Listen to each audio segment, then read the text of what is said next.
We have this from The Hill. Progressives sound alarm as Shapiro VP stock rises. So I think this is maybe the story here. Governor Josh Shapiro cancels trip to the Hamptons amid speculation over him being picked as Kamala Harris running mate. I think it is a strong probability that this man will be the VP pick for Kamala Harris. Reason being, it's Pennsylvania. She wants to win that state. She wants to get a big bump there. Trump is currently slightly ahead, so it makes sense. Only one big problem for Democrats. He's Jewish. Oof. Progressives sound alarm. I wonder why they are mad. One letter signed by nearly 50 progressive leaders pointed to Shapiro's shortcomings as a national candidate and urged the vice president to consider Kentucky Governor Andy Beshear, Minnesota Governor Tim Walz instead. With the compressed timeline ahead of us to defeat the Trump-Vance MAGA threat, we simply cannot afford any setbacks. A letter from another progressive group known as VP Unity said Harris's consideration of Shapiro has set off alarm bells among young voters, Muslims, Arab Americans, and activists. Gee, I wonder what they're concerned about with Shapiro. Is there anything that some progressive critics of Shapiro say his response to the pro-Palestinian protests in PA, which they labeled as heavy-handed, could impact the Harris-Shapiro ticket more negatively than his views on the Israel-Hamas war more generally. It's going to be very interesting to see how the DNC turns out. I'm going to be there on the ground. And I think the precursor of how that's going to go was the anti-Netanyahu protest in D.C. a week ago. Body armor? I have body armor, but I'll always take some more. What level is it? It's level 3A, so no rifle defense, but handguns. We've got some flexible rifle armor systems. You know what that is? It's multi-plated ceramic. Oh, I'll take it. It can withstand multiple rifle rounds. I'll take it. The wife will be very pleased with that. She's been talking to me. She's like, give me some plates. So, plates typically can handle about one. Yep. If you're lucky, maybe more. But the flexible rifle armor system it's octagonal ceramic plates all separated. So when one shatters, so long as you don't get hit in the same spot again, the other ones, and you may need it. Yeah, I'm gonna take you up on that. No, I think this is the perfect opportunity for something to happen is at the DNC, and I think we're going to see something happen, whether it's low scale riots, somebody getting hurt or actually killed, especially break in. They're going to break in because the security isn't going to be as tight as it was at the RNC with Trump there. So there's a lot of possibilities of what's going to happen. A lot of reporters are going to be on ground. Vice president, I mean, yeah, but if they pick Shapiro when that pro-Palestinian crowd is outside, man, I can't even imagine the chaos that's going to ensue. Oh, there's going to be fires, and probably worse. In I think what was it 2020 was virtual because of COVID, but 2016 they actually. So this is really funny. At the RNC in 2016 is boring. I thought the RNC would have more protests. I was at the RNC in 2012 and the DNC, and the protests were both kind of meh. And we thought it would be bigger because of Occupy. 2016, I thought RNC would be a lot bigger because of the way things were going with Donald Trump. Nope. There was a march. So whatever. Nothing really happened. Went inside, looked around. What was it? Jimmy Dore spit on Alex Jones. So, that happened. Yeah.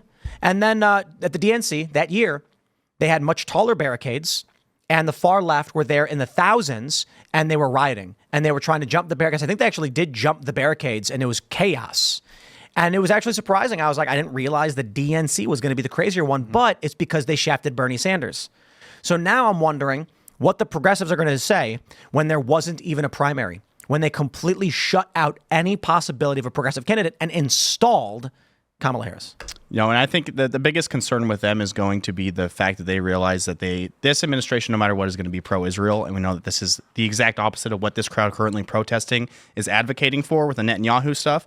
And I think we're going to see some violence break out, but especially at the DNC, it's going to be very concentrated. And all you need to know about this movement is it's literally 2020 all over again when it comes with BLM is there, Antifa's there. I literally saw Lisa Fithian, who is a very renowned organizer. I got a video of her. Like, anytime that something goes wrong, Lisa Fithian is there, and she is going to be there. I have seen her time and time again at the protests that turn full-scale riots, and this is all the same movement. They attach themselves, Antifa and BLM, to any organization or any movement that they see some sort of revolution taking place in. And literally, the UCLA coverage that I did, the organization, the tactics that they were using, passing umbrellas, passing wood for, shields and protection, the way that they attacked and organized against cops. This is Antifa. It's not full scale 2020 yet, but it's going to get there. Let me ask you a question, you young whippersnapper. How old are you?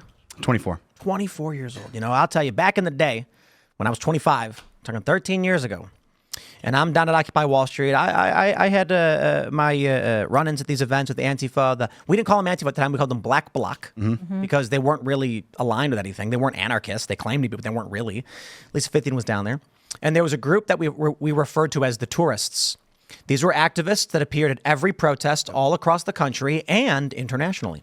And we often wondered how it could be that some random leftist marching in the street of New York was in Turkey. And they were. Yeah. And they were in China too.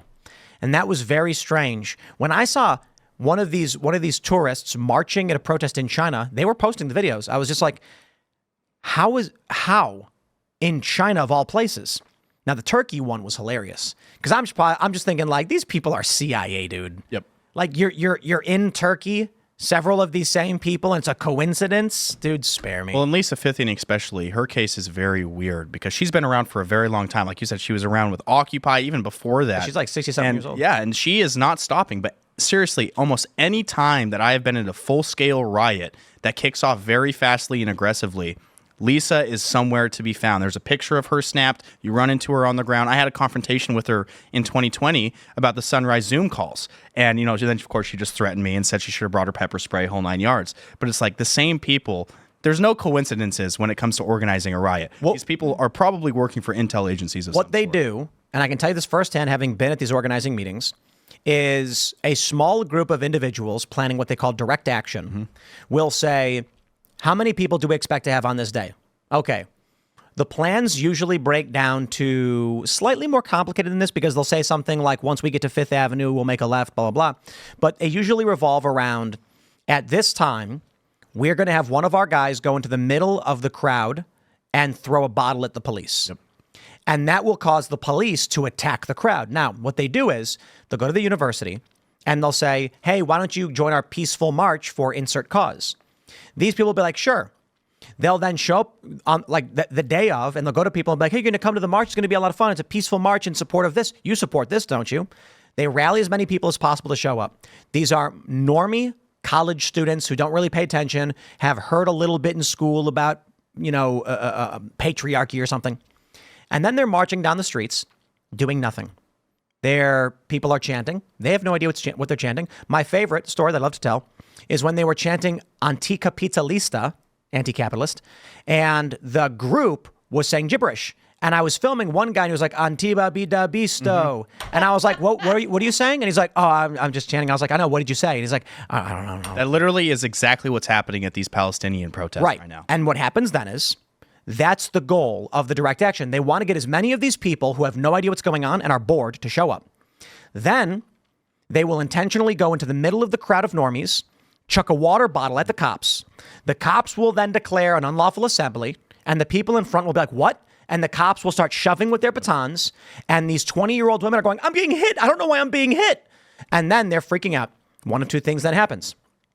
In New York, they do what's called kettling, where they will pull out a big orange net and wrap it around you and arrest the entire group and send them to jail, or people will then be pushed by cops, hit, bruised a little bit, and leave.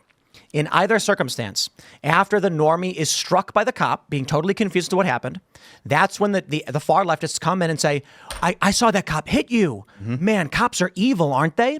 Or you'll get arrested and go to jail. And these young women mostly young women are in jail, but some young men, and they're confused and scared. They've never been arrested before. And the activists are in there with them saying, this is what the system is like. It's evil. This is what they do. They're evil. You have to join us and fight against them. And then they sing songs together. They say, you're scared. Don't worry. Don't cry. We're going to sing a song. I love you. And then they hug. It is cult building 101. And then these kids get out and they're just like, we're friends now. Hey, come to our next meeting. And that's how they recruit. And that's how they build anti-U.S. sentiment and leverage the police against the people. One of the reasons they really hated me during Occupy was that I was live streaming everything. And so they said to me, only film the police. Yep. And I was like, I'm going to film everything. And they were like, okay, but don't film us. I actually was at Deutsche Bank, and one of the activists grabbed me and said, hey, can I talk to you outside? And he goes, look, man, just film the cops. You're with us, right? And I'm like, what do you mean am I with you?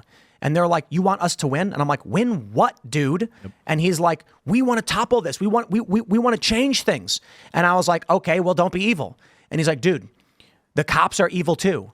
So just film them and let us do our thing. And I was like, I'm going to film literally everybody and let the people decide. And so they were like, okay. And then you can Google search it, Tim Pool attacked at Occupy over and over and over again. No, I'm glad you mentioned that and went into detail on how it works. Because not a lot, I mean, most people don't actually understand, but when you're a reporter and you're on the ground, you see it all the time. People chanting.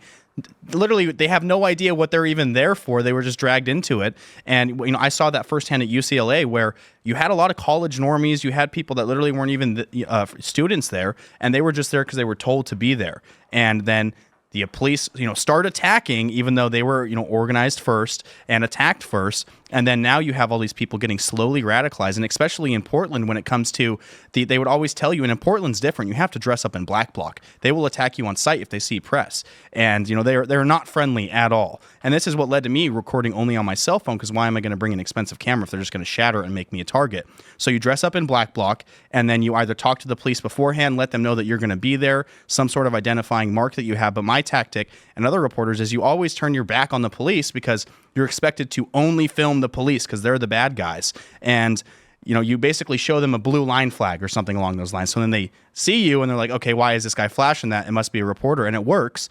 And then a lot of the times when the attacking starts, and this is the whole purpose of what you call Antifa press, which they're everywhere.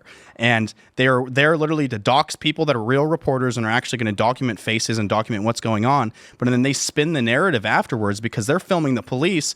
They show that what looks like the police attack, but they also just cut out the Molotov cocktail that was thrown right before that, or the multiple frozen water bottles, or the pee balloons, the feces balloons that, Antifa disgusting. Portland uses. And I've seen it firsthand. I mean, it happens at every single one of these things. There's a good example of this during Occupy Wall Street, where they made a video of a cop swinging his baton, but they changed it to a lightsaber.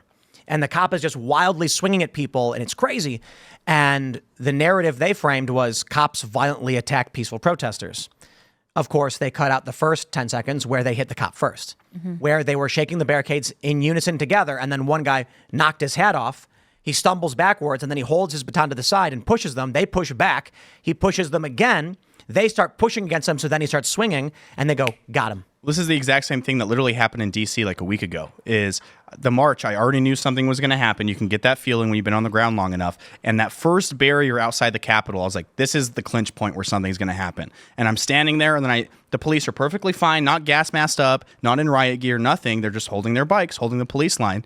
And then all of a sudden you see a few water bottles thrown at their heads. And then you start seeing people get pushed to the front that aren't actually a part of the initial group, attacking people, and they start getting the pepper spray. And then you keep seeing the water bottles, then you see them throw their gas masks on, and then it turns into a riot. Thanks for checking out this clip from Timcast IRL. Make sure to watch the show live Monday through Friday at 8 p.m. Subscribe to this channel, and we will see you all there.